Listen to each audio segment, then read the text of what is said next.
Welcome back. A survey has found mandatory provident fund management fees have gone up since the Employees' Choice Scheme was introduced a year and a half ago. The Confederation of Trade Unions, which conducted the survey, has urged the government to set a ceiling on charges. Kirti Nandwani has more. The Confederation of Trade Unions compared charges between September last year and this October among 433 different funds listed by the Mandatory Fund Authority. They found that management fees for nearly 23% of funds have gone down by more than 5%.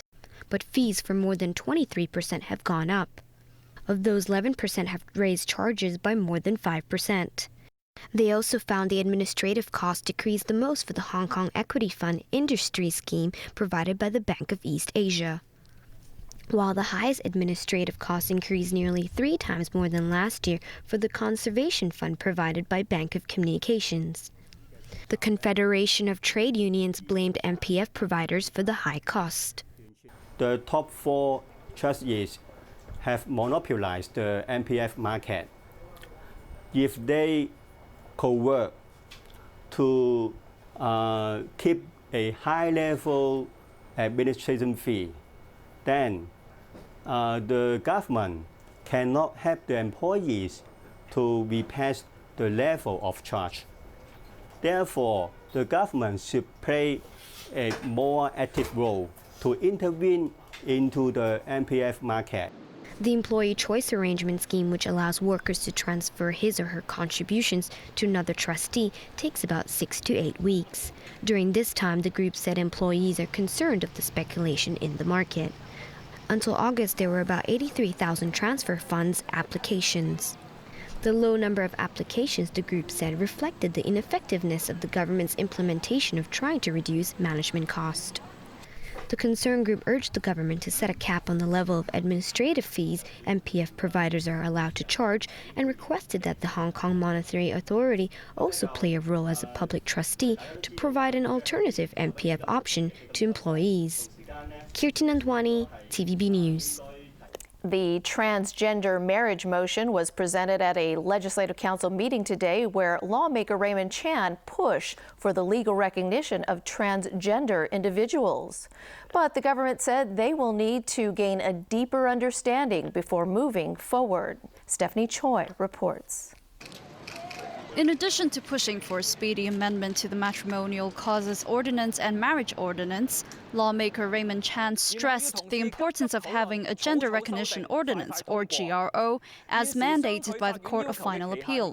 This ordinance would allow transgender individuals to be identified by their self-perceived gender and not their sexual organs. Chan said the ordinance is necessary because not every transgender person is suitable for sex change. Not all of them can undergo sex reassignment surgery. Apart from family and social factors, there are also health and safety concerns. There will be a lot of harm done. Even with hormonal therapy, there will be a lot of complications, and there may be also a danger to have cancer. But others at the meeting pointed out that a GRO would upset the traditional marriage institution and society as a whole.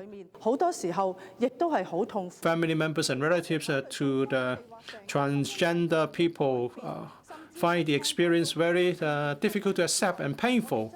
So when we want to look at how we deal with transgender people and their rights, we cannot just look at the individuals as such, but also the implication to the community at large. Our marriage institution is one based on one man and one woman and monogamy. Assuring Chan that the Security Bureau will finish the amendments within the 1-year time limit, the security chief said his bureau won't be rushing into things. The SAR government, the Legislative Council, and the whole community would need to have a deeper understanding and a thorough discussion, given the complex policy and legal issues involved. Earlier this month, the Liberal Party conducted a survey in which they found over 60% of the 1,200 respondents objected to homosexuality and transgenderism. They were concerned that legalizing marriages that do not conform to traditional male-female coupling would set a bad example for impressionable youths. This is anti-natural. This is also a core family value that will definitely affect our next generations. Chung believes society needs to find a balance between respecting human rights and traditional moral values. Stephanie Choi, TVB News. Hong Kong police have arrested 4 Romanian men, charging them with using counterfeit ATM cards to withdraw more than $1 million here. Evelina Leung has more. Of the 270 counterfeit cards confiscated by the police, around 250 are gift cards. Police say the 4, all from Romania, aged 27 to 45, first obtained the bank details of people living overseas. They then used computers and encoding machines to put the information into these cards. The 4 men then arrived Hong Kong and used the counterfeit cards to withdraw money from local ATMs. Police say using gift cards as counterfeit ATM cards is not uncommon. I think it's a quick way for them to put the data onto a card, which will then be used in the ATM machines. The trouble they have, obviously, and why we detected this case, is because some of those cards will not function properly. The police say more than $1 million has been withdrawn using these counterfeit cards, around $23,000 of which has already been transferred out of Hong Kong. Local authorities say as overseas banks are involved, they will cooperate with overseas authorities to solve this case. Evelina Lang, TVB News.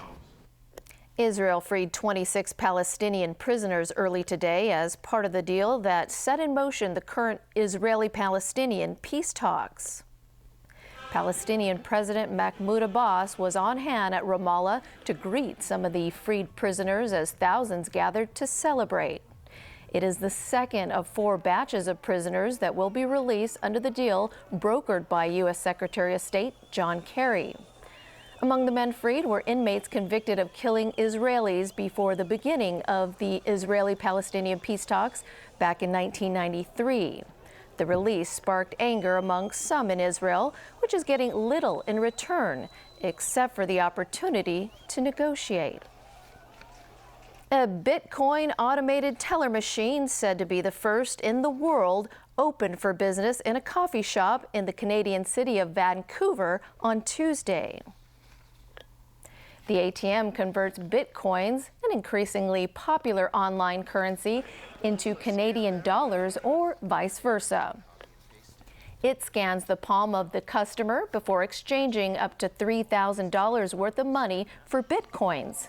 If the customer wants money for Bitcoins, the machine scans a code on the customer's mobile phone. Bitcoin runs through a peer-to-peer network independent of central control.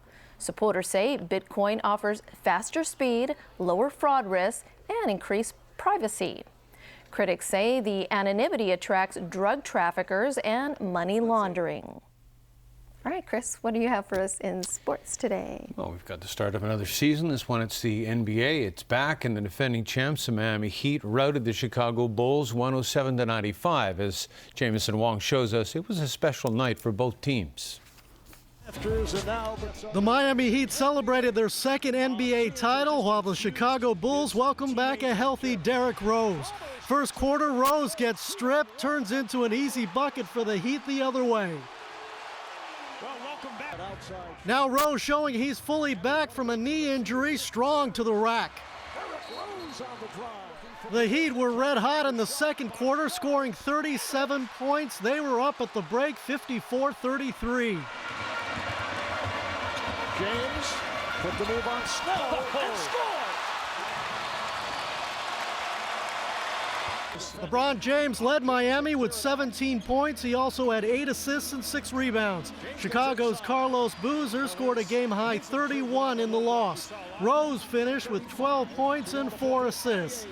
Jameson Wong, TVB News. Chelsea defeated Arsenal 2-0 to advance to the quarterfinals of the League Cup. Cesar Azpilicueta and Juan Mata were the goal scorers for the Blues. The English Premier League leaders have dropped 2 games in the last 8 days. They were beaten in the Champions League by Borussia Dortmund. Meanwhile, Javier Hernandez scored twice to lead Manchester United over Norwich 4-0 at Old Trafford. Also, Fulham was upset by second-tier side Leicester 4-3. The National Hockey League, a big night for Jaromir Jagr as the New Jersey Devils beat the Tampa Lightning 2-1. The 41-year-old became the league's all-time leader in game-winning goals. His breakaway score in the second period gave him 119 game winners. Meanwhile, the Chicago Blackhawks and the Ottawa Senators played a wild one at the United Center. 11 goals scored in this match. Jonathan Toews had a hat trick and an assist for Chicago. The final score, the Blackhawks 6, the Senators 5. Living in the constant shadow of a mountain can be depressing when the winter sun is low and direct sunlight rare. But the imagination of one Norwegian is turning out to be a bright idea for his entire town. 3 mirrors have been installed on the mountainside above the remote town of Rjukan. Each mirror is 17 square meters in area. They are intended to reflect direct sunlight down onto the town. The mirrors are programmed to follow the sun's path over an entire year. Martin Anderson, the local resident who thought up the idea, calls it a health project for the locals. He admits there was plenty of skepticism at first, but now he says his neighbors are taking pictures, laughing, and having a good time. And that is one sunny wrap of our news. Thanks so much for joining us. Good night.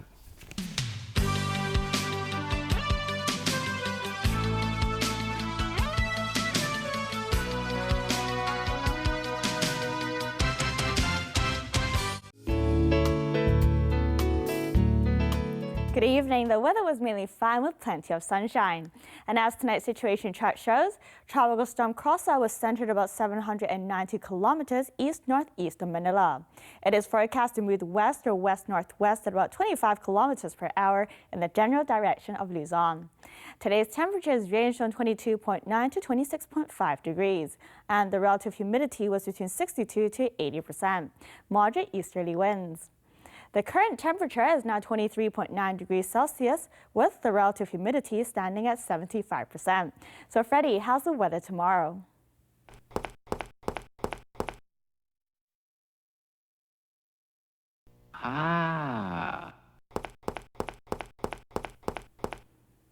It will be mainly fine tonight and tomorrow. Temperatures will range between 23 and 28 degrees.